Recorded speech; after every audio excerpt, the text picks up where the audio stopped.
a marriage admired across the globe, yet quietly marked by decades of distance. For years, whispers surrounded Prince Philip's unconventional retreat from Buckingham Palace to the modest wood farm cottage. Was it scandal? Estrangement? Or something far deeper? Now at 74, Princess Anne is finally stepping forward with the truth. Her revelation has shattered decades of speculation and rewritten everything the world thought it knew about the Queen's consort. What she shared isn't just astonishing, it's intimate, heartbreaking, and unforgettable. When Princess Anne finally broke her silence, her words rang out like shattering crystal across the carefully polished halls of the monarchy. There was no soft diplomacy, no carefully vetted press release. Just raw honesty. Her father's choice to live apart from the Queen wasn't cold, nor rebellious. It was, in her words, survival. Anne, so often described as her father's mirror image, spoke not from duty, but from shared understanding. Where the world saw distance, Anne saw devotion. Not to tradition, but to self-preservation. He wanted peace, she reportedly confided, and Wood Farm gave him that. Far from royal pomp, he found something rare: freedom. For Anne, his retreat wasn't abandonment. It was her father's final stand for the one thing the crown had stolen from him again and again: independence. Wood Farm wasn't just a cottage on the Sandringham estate. It was the anti-palace. Where Buckingham offered spectacle, Wood Farm offered silence. There, Philip could rise when he pleased, paint watercolors, take long solitary walks, and read without interruption. He didn't have to bow, pose, or perform. The constant hum of staff and security faded. The corridors didn't echo with footsteps of aides, nor buzz with the machinery of monarchy. To Philip, the palace was a place of surveillance.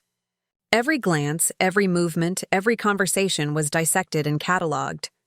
At Wood Farm, he could finally be himself. Anne explained this with the clarity only a daughter can offer. It wasn't about leaving the Queen. It was about leaving the weight of expectation.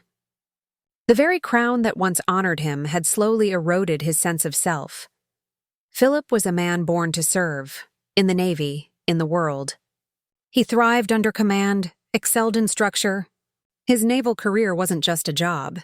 It was his identity, his freedom, his passion. And it was stolen in an instant when King George VI died and Elizabeth became queen. Suddenly, the future admiral was reduced to a ceremonial figure.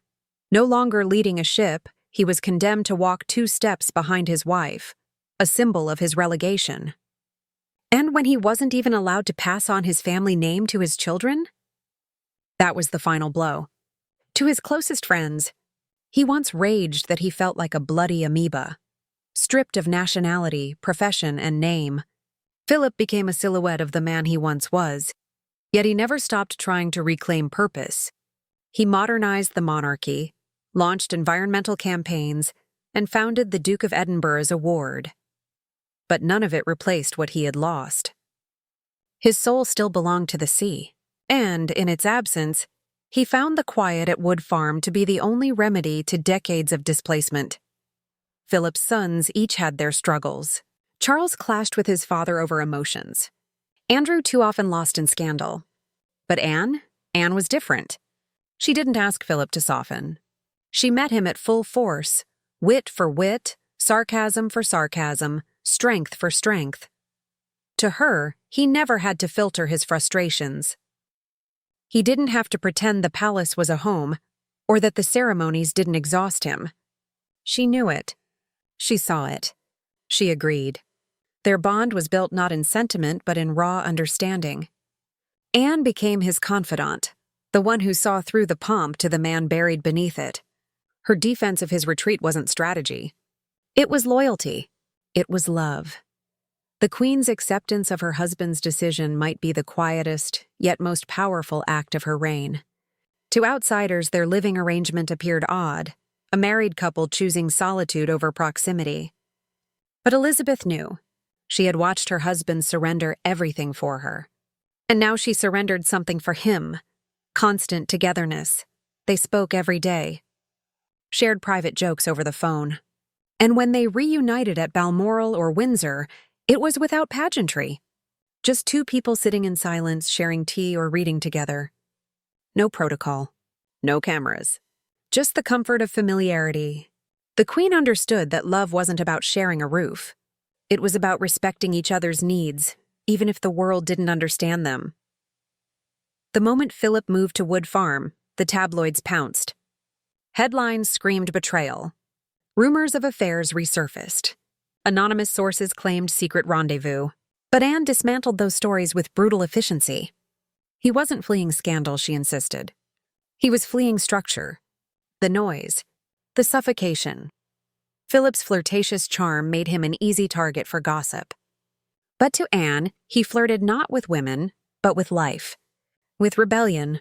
With humor. He wasn't unfaithful. He was human. And when the public interpreted his independence as abandonment, Anne reminded them that her father had served longer than any royal consort in history. He had earned his peace. Then came 2020. The world shut down. And for the first time in years, Philip and Elizabeth were under the same roof again at Windsor Castle. The noise of monarchy was silenced. There were no handshakes, no ceremonies, no obligations. It was just them. Mornings spent walking gardens. Meals eaten without staff. Nights reading side by side. For once, time belonged to them. Philip cracked jokes that made her laugh. Elizabeth provided the calm he needed. Their love, once forged under the pressure of crowns and cameras, was now free to just be. Even Prince Charles noted how close they became in those final months. The world saw two aging monarchs. But their children saw something deeper, love rekindled in simplicity. The kind of love that doesn't need fanfare to be real. When Philip died in April 2021 at Windsor, just shy of his 100th birthday, Anne didn't mourn a man in retreat. She honored a man who made one final stand, for himself. His retreat wasn't a rejection of marriage. It was the culmination of one. A love story that began in sacrifice and ended in mutual respect. Anne called it his last act of dignity. She reminded the world that her parents didn't live for appearances. They lived for each other, in their own rhythm, on their own terms. His legacy wasn't just royal. It was human, a reminder that even behind gilded gates, the search for peace, for identity, for freedom, never truly ends. So, what do you think? Was Prince Philip's retreat the final act of a royal rebel, or the hidden triumph of a husband who dared to be free? Let us know in the comments. And if this story moved you, don't forget to like and subscribe.